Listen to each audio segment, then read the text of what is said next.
Hey, Joe here from Home Studio Corner. This is a video in the series about the Presonus StudioLive, that mixer right over channel, but specifically about how I incorporate it into making tutorial videos. Now, I feel like this is interesting because a lot of folks ask me about this, and my infatuation with using actual mixers in my studio started with trying to figure out how to make videos. So if you've never thought about it before, there's a bit of a conundrum. You've got your output of your DAW, so Pro Tools Studio One, whatever that is. You need to capture that.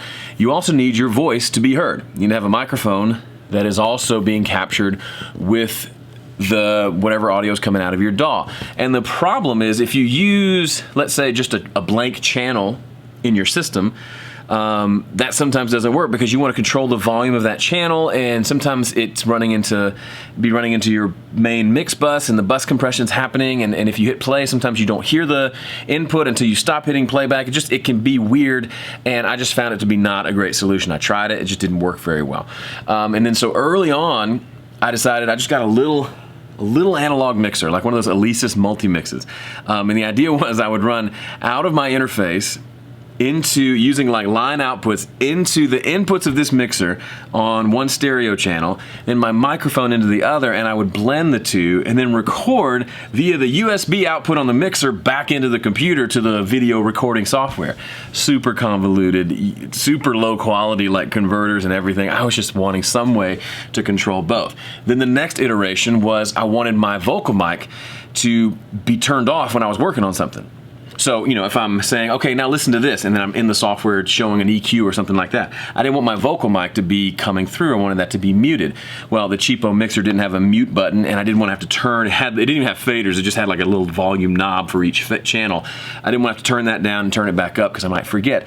So then I got like a hardware gate, one of those Alesis 3630s. It's back over there. Can you see it back in that, right here in that rack? I never use it. But I used it for a while on the vocal mic using an insert to send it to that, so when I wasn't speaking, it would clamp down and shut down the vocal, essentially muting it when I wasn't talking. Doesn't work well for that application at all. It sounded like I was gasping for breath all the time. Whenever I would breathe, it would go. And it just didn't work very well. I found myself holding my breath while doing tutorial videos, and it's a wonder I didn't pass out or have a stroke.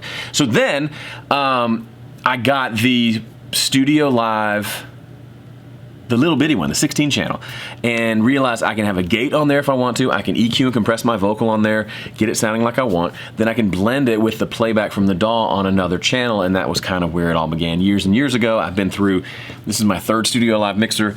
I've had all the small, the big ones, the old ones, the new ones, and it's just completely just revolutionized my workflow in the studio for sure, but also making videos, doing podcasts, doing live streams, doing Ask Joe, doing live recording session, live mixing sessions where I'm streaming everything online.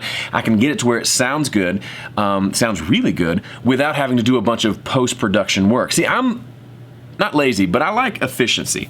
If I'm gonna do something, I wanna do it as quickly as I can and still maintain good quality. I was not interested in recording my voice on one channel somewhere else, the output from my DAW on another, and then going back and mixing those later, and then rendering them with the video and doing all that. I wanted, when the video was done, I wanted the sound to be done.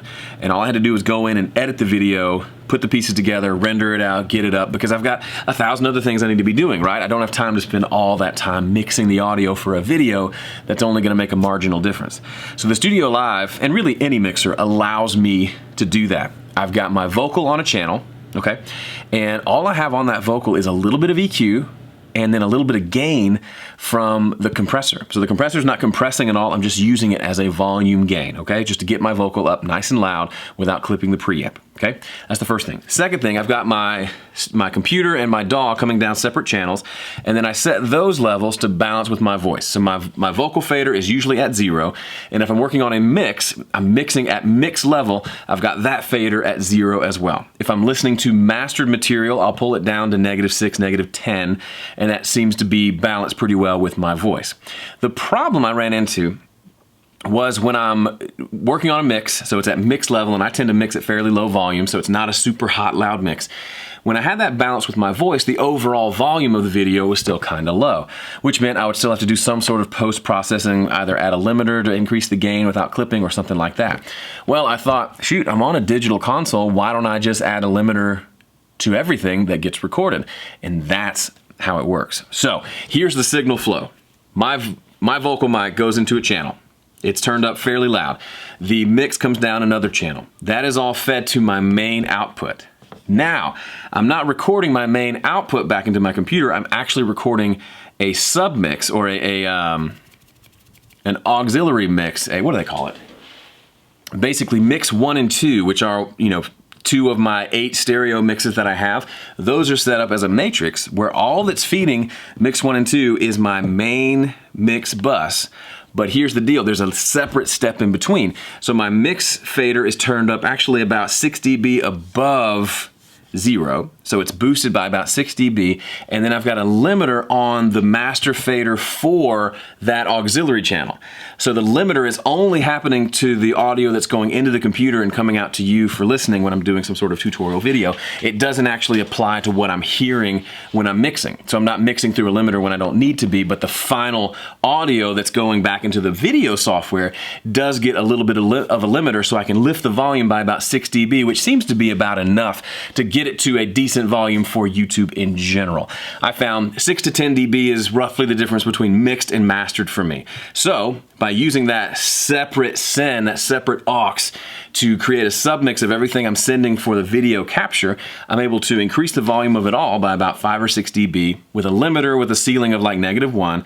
So it's mostly not limiting, but when I go really loud or I say something really loud, it goes all the way through the system without clipping, and then it hits that limiter smacks it down, and we've got a nice, loud, not overly compressed, not overly limited audio level for the videos. That means when I say done with the video and I go to render it, I don't have to do a thing to the audio. It's already been mixed and essentially mastered, pseudo-mastered, so that it's at a good level, and I can just spit it out, upload it to YouTube, and get on with things. Now, for those of you that pay really close attention, these videos where I'm talking to the camera, if I'm far from the camera, I'll use that microphone because it just works better. But if I'm like this, where I'm only about arm's length away from the camera, I use that Rode mic that I've shown you in previous videos. It has a built-in limiter, as you can probably hear. Gets my vocal nice and loud. I don't do anything to this audio. I just drop it in, edit it, export it, and go. So if you're thinking about doing tutorial videos, or maybe you're just thinking about demonstrating your work as a producer, maybe you're up-and-coming producer in your area and you want to start showing some behind-the-scenes stuff of, okay, here's this local artist's tracks that I'm working on, and here's a really cool part they came up with, and then here's all the stuff that I added to it. Listen to how great that sounds. You're going to love this record when it comes out in 3 weeks, or whatever, to build up buzz around yourself as a producer and also around the artist. There's lots of different ways to do this. You don't have to have a home studio corner where you're teaching tutorial videos per se, but if you want to know how to capture the audio and to get it all to work really well and not have to spend a ton of time in post-production, this is a great way to do it. And just another checkbox on the list of reasons why I don't see myself ever not having a mixer, because it just does a lot of things for me and makes my life a lot easier. Recording and mixing for sure, but also doing other stuff as well. And I like to get the most out of the stuff that I own. And the StudioLive, this beautiful sucker over here from Presonus, really, really does that. All right, that's it for this video. I almost fell out of my chair. Thanks for watching. See you in the next one.